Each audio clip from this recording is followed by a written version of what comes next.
Hello friends, কেমন আছেন সবাই? এস এস সাগর ব্লগে আপনাদের অনেক অনেক স্বাগত। অনেক দিন হয়ে গেল আমি আর ভিডিও দিতে পারি না, কারণ আমার এক্সাম চলছিল। এক্সাম শেষ হয়ে যাওয়ার পর তাই মনে করলাম বড় মায়ের কাছে পুজো দিয়ে ভিডিওটা শুরু করব। তাই এই ভিডিওটি হচ্ছে 2025 সালের আমার ফার্স্ট ভিডিও।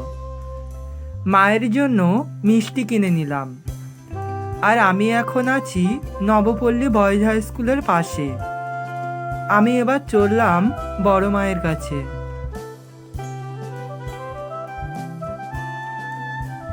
আর আপনাদেরকে আমি বলে রাখি, আমি কিন্তু নৈহাটি বড় মার কাছে যাচ্ছি না, আমি যাচ্ছি বারাসাতে বড় মার কাছে।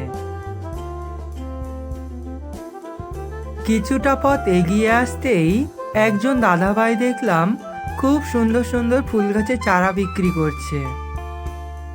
তারপরে আমি চলে এলাম মায়ের জন্য জবা ফুলের মালা কিনতে। একটা মালাও নিয়ে নিলাম।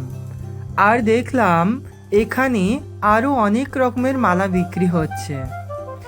আর পাশে ছিল খুব সুন্দর সুন্দর ফুল গাছের চারা। দেখুন পাশাপাশি কত ফুলের দোকান বসেছে। এরপরে আমি চলে এলাম মায়ের জন্য ফল প্রসাদ কিনতে। ফলও নিয়ে নিয়েছি মায়ের জন্য। মোটামুটি আমার সব নেওয়া হয়ে গেছে। চলুন তাহলে এবার আমি মায়ের কাছে যাই।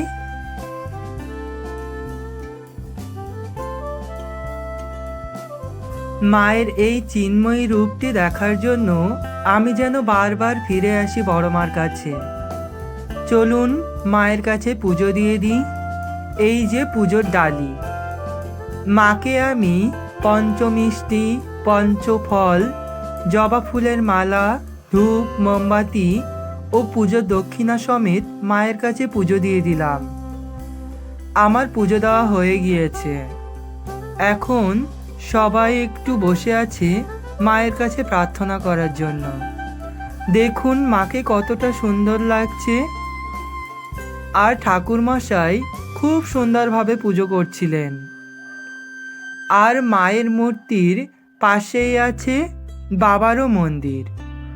দেখুন বাবাকেও কতটা সুন্দরভাবে পুজো দেওয়া হয়েছে। খুব সুন্দর লাগছে, তাই না? আমি পুজো দিয়ে বাইরে বেরিয়ে এলাম।